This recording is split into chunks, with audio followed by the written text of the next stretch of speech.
अस्सलाम वालेकुम everyone, this is D3 exercise 4B question number 12 और हम उसका कर रहे हैं पार्ट बी। आप जानते हैं सवाल में हमें तमाम वेरिएबल्स की जो पावर है, इंडेक्स नोटेशन है, उसे पॉजिटिव करना है। सबसे पहले तो इन्हें सॉल्व कर लेते हैं। यहाँ x की पावर क्यूब है और यहाँ x की पावर -5 और ये डिवाइड हो रहे हैं। जब सेम वेरिएबल डिवाइड होते हैं तो उनकी पावर सब्ट्रैक्ट होती हैं, ठीक है।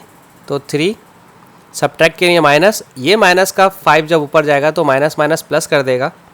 डिवाइड हो रहा है इसलिए माइनस हुआ तो प्लस हो गया। y -4 है, ये पॉजिटिव 2 ऊपर भेजेंगे तो सब्ट्रैक्ट होगा। और z 7 अकेला है, ठीक है, इसके पास कोई नहीं, ये है क्यूब।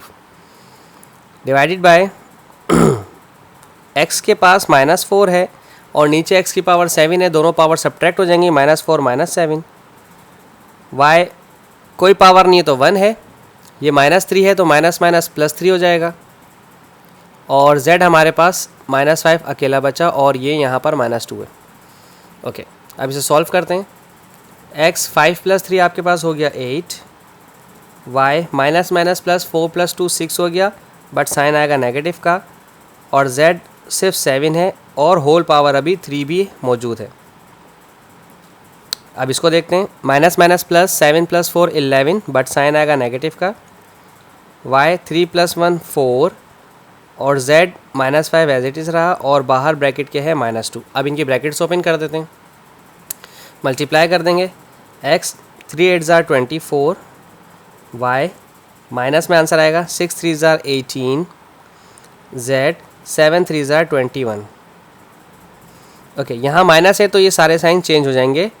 माइनस माइनस प्लस 11 2 ज़ार 22, y इसके पास प्लस है, इसके पास माइनस, प्लस माइनस माइनस 4 2 ज़ार 8, इसके पास दोनों के पास माइनस है तो माइनस माइनस प्लस मल्टीप्लाई हो रहा है, इसलिए 5 2 ज़ार 10, ठीक है। अब चूंकि ये सारे नंबर्स आपस में डिवाइड हो रहे हैं तो इसलिए इनकी पावर सब्ट्रैक्ट होंगी।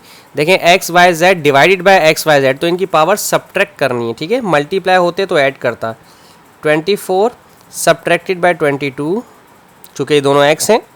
सिमिलरली y -18 माइनस दिस -8, तो 2 दफ़ा माइनस पॉजिटिव हो जाएंगे।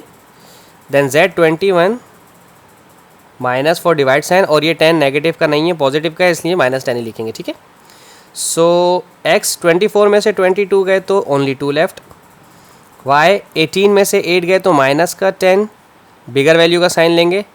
और 21 में से 21 में से 10 माइनस है तो आई गेस 11 बचेगा, ठीक है।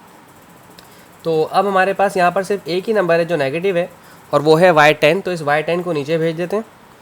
ऊपर सिर्फ x2 और z11 बचा और y10 जो कि नेगेटिव था नीचे जाके पॉजिटिव हो जाएगा। सो इस तरह से ये क्वेश्चन कंप्लीट होगा। Thank you so much for watching my channel.